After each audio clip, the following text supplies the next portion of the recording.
Hello everyone and welcome again to the SQL course. So until now we've approached inner, left and right joins, and we've only done some examples with one simple key. So one column acting as the connector between two tables. Now there are other cases, and normally this also happens a lot during your life as a SQL developer or as a data analyst, where you want to connect tables by two or more columns. That's what we are going to learn here in this lecture, and also we are going to approach the concept of a composite key, which means a key that contains more than one column. So I'm here in the script, three multiple key joins. I'm going to open SQL. Now let me create both these tables for us to start the lecture. So I'm going to copy this data, then paste it here. We have again two temporary tables created in our sandbox database, and then we'll insert this data into each of the tables. I'm going to explain next what they are. Don't forget, of course, to connect to your server. Okay, so I'm going to run this code and let's see what these tables contain, both these tables, both the customer month and the customer balance. So I'll go here, select all from customer month, and oops, of course, forgot the database. There you go. Now let's go. Okay, so here what we have is then a position for each customer in each month. Notice that we have customer ID 1 and customer ID 2.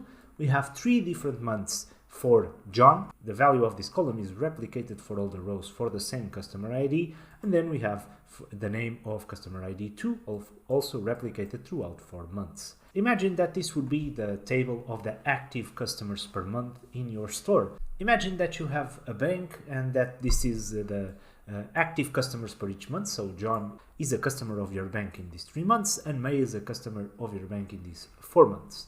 Now you might notice something here. So the customer ID is an ID, but it's not a unique column. So it doesn't have the parameters to be a primary key because it's not unique. We have 3 times the customer ID 1 and 4 times the customer ID 2. Now that's because this is a composite key or a complex key or a multiple key, however you want to call it.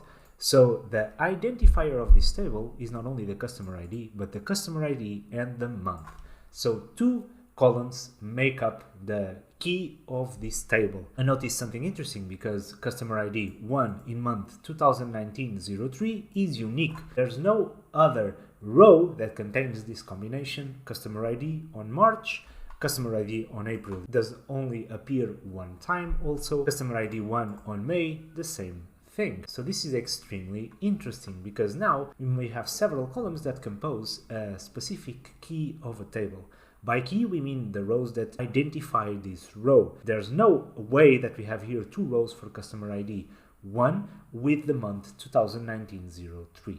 Okay, this is a relevant difference between the single primary keys that we've seen before, where just one column was the column that was the primary key of that table. So how do we do this in code? Let's just check it really quickly. Imagine if we are creating here the table sandbox customer month, and then we have the columns right here, as you can see. Remember that when we wanted to put a primary key in a single column, we would go here and have, for example, this parameter to the column, or giving this extra argument in the column creation. Now, if we want to do multiple keys, what we have to do is at the end of the creating the table, or at least at the end of stating the columns, we have a primary key, and then we pass the columns that will be composing that primary key inside these parentheses with comma for the different columns that will be part of that key. For example, here the customer ID and the month will be part of the primary key of this table of a multiple column key. Here the only restriction is that these columns, of course, must be stated in the columns that we are creating in our table structure. Okay,